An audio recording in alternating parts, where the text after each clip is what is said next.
Hello and welcome back to another episode of My Thoughts. This is episode number 6, and today we'll be discussing about a new topic, right? If you are new to the channel and you don't know what's going on, I've been creating some videos about my thoughts and I want to share them with the YouTube community. Yeah, that's about it. So today's topic is, was colonialism right? It's episode number 6, by the way.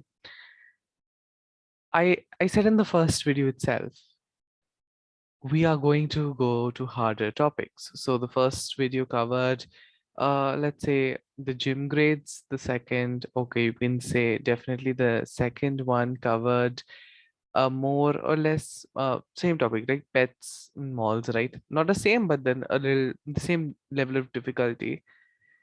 Then the third one was about oceans, and we progressed. The last episode was also about the Ivy League colleges, right? So we're increasing the level of difficulty episode by episode. Now we're going to a very sensitive topic, I might say, because it's about colonialism. um I m- Before even sharing the outline, we need to talk about, I want to say this, we need to talk about colonialism. It's not right to forget everything. It's for a nation to heal, right? The nation must at least address this history. Countless of lives were lost due to colonialism. It's a fact. It cannot be ignored. People were treated like slaves, and that is not right. Unless a nation asks for its right, it cannot get it. All whichever country was engaged in colonialism owes repatriations and owes apologies to all those countries. Because if a country is not apologetic, that shows the character of the country, that shows the moral principles on which the country is based. I say this, don't get me wrong here. I say this because colonialism is something that needs to be addressed. The world isn't talking about it much. We need to address this because we don't want the next stage of colonialism to come. So, the overview: what is colonialism? The pros, the cons, and my thoughts. Very simple, the same ordered structure. What is colonialism? So, this is what Google told me. So, all credits to Google. Colonialism is a policy or practice of acquiring full or partial political control over a country, occupying it with settlers, and exploiting it economically. So, I understand that some people might not know. So let's colonialism, the policy or a practice. We'll call this a practice of gaining a political control, occupying it, and exploiting it. I'll give you an example. We'll consider India, modern India. I must say. Please forgive me if my drawing is a little too bad. Yeah, I think it's not that great either. Right. Again, this map is disputed, the Kashmir region, but anyhow, we're not getting into that. This is a map. We will also be drawing Pakistan here so that we have no disputes, Bangladesh, and little of Myanmar, right? So this is the Indian subcontinent. We'll forget Kashmir, okay? Now, when the Britishers came here in Calcutta or Calcutta, right? They had the East India Company then gradually spread outwards, right? So this is colonialism. If you're not sure about colonialism, I suggest that you watch videos because it'll be too comprehensive for me to explain. So they acquired political control, then they exploited it. Now, see this, what has happened. This is a caricature, if you may, about the United States of America. because visible by its flag, right? And I think this teacher represents the United States of America. These are the American students. And these are the students of Hawaii, Puerto Rico, Cuba. They're all being taught. So what's the meaning? This is the strict colonialism. This is how the, to use a force or being very strict. US got control. If you know that Hawaii is also one of the states, right? Yeah. So pros, the positive side. Uh, as much as I researched, right, I was very shocked to know about the pros. See, I try to give the information a very open-mindedly, right? So I will share some information with you later, but now let's go with the pros. Excuse me. The pros were the colonialists had built modern buildings, had given rise to the railways, had built roads, networks, connected people, united people. Although people were divided, they had all brought them together.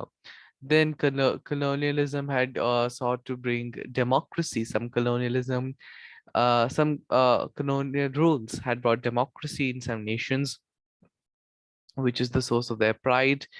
The colonialists assisted in unifying the nation, helped build the economy, etc.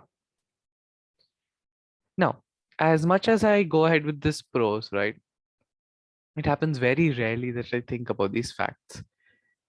Um, I'm going to the cons now, but I will address this. The Britishers, not even the Britishers, the colonialists, we can't just take a nation.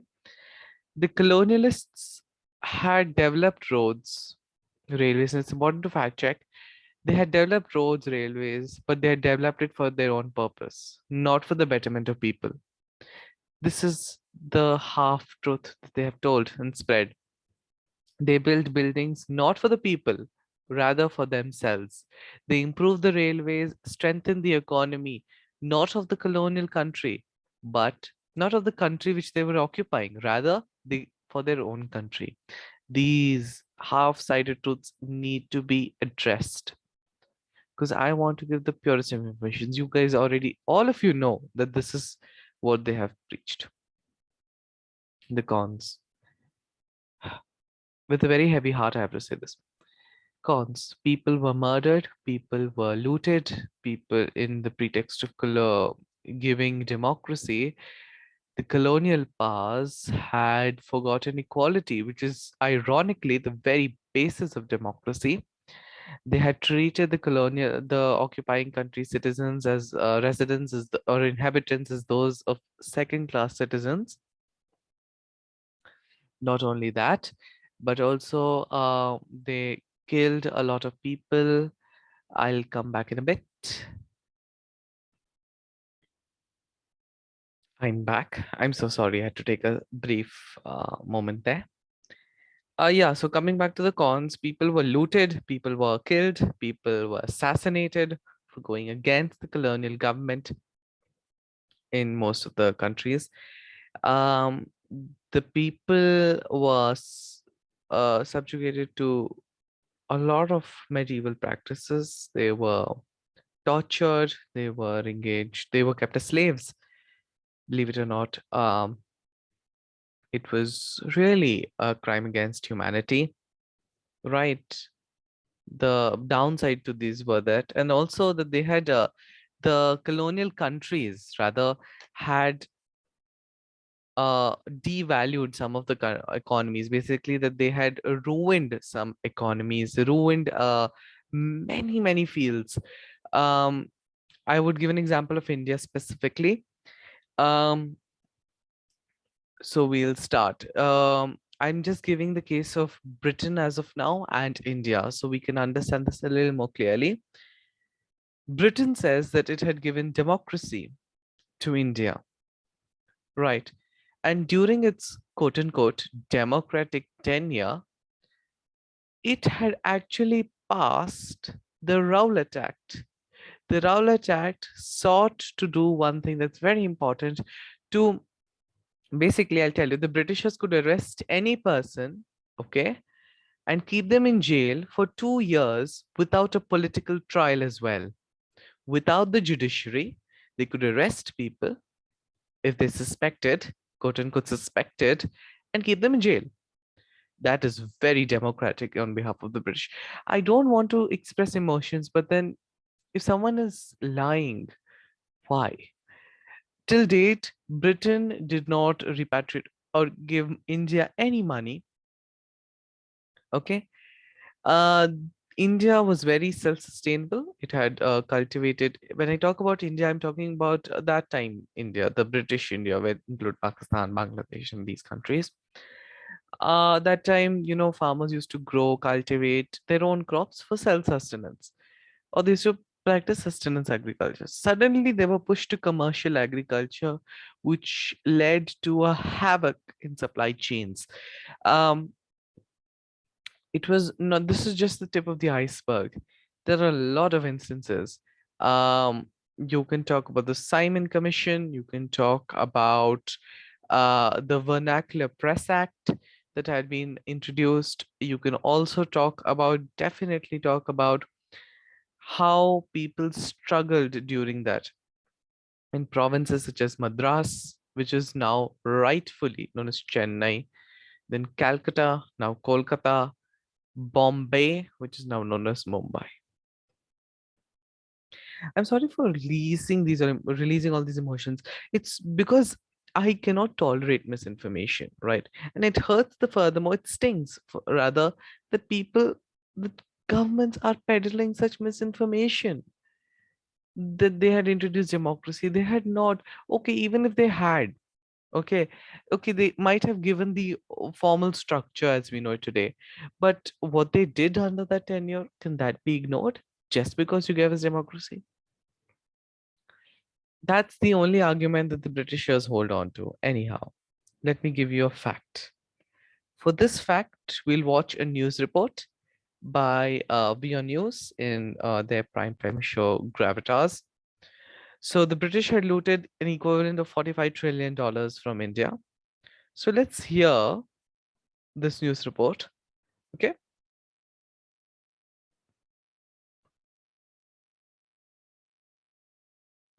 A lot has been written and said about the British rule in India.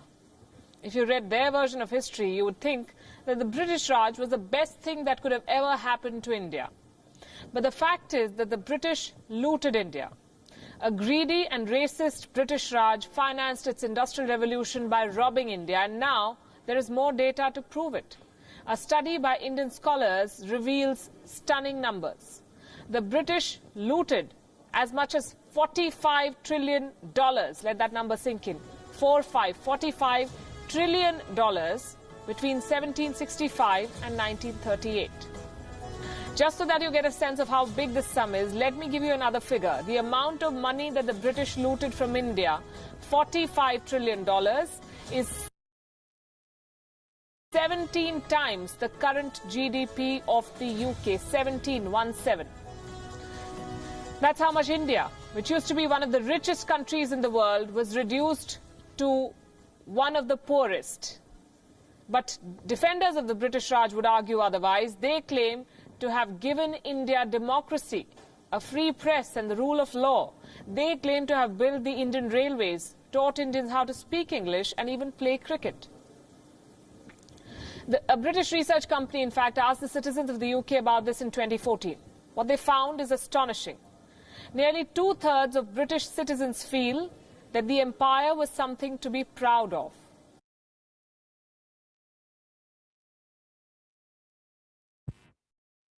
Something to be proud of, they say.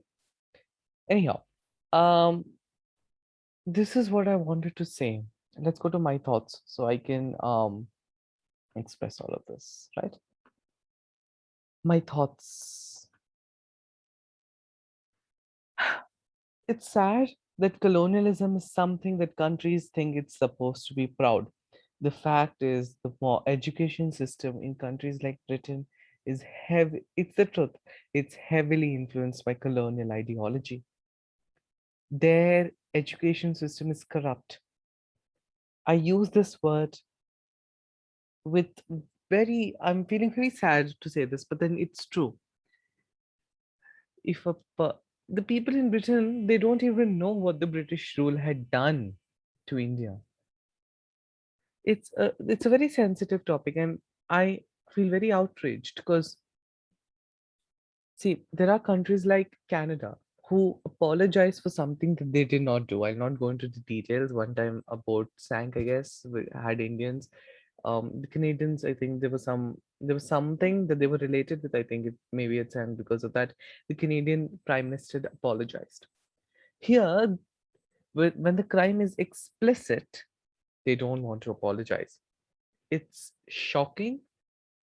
And see, when we say this, as or when any person says this, it's branded as nationalist ideology. The Indians have this ideology of excessive nationalism or bigotry. We're not bigots. We're stating the truth. Our our families have experienced the horrors of partition, horrors of the British rule. When we explain, we are voicing their concerns. It's very simple to say sorry, but not so much to heal one's wounds. Anyhow, going back to the question, was colonialism right? Ask the people who were colonized. Ask the country who was colonized. They'll give you the best answer. Don't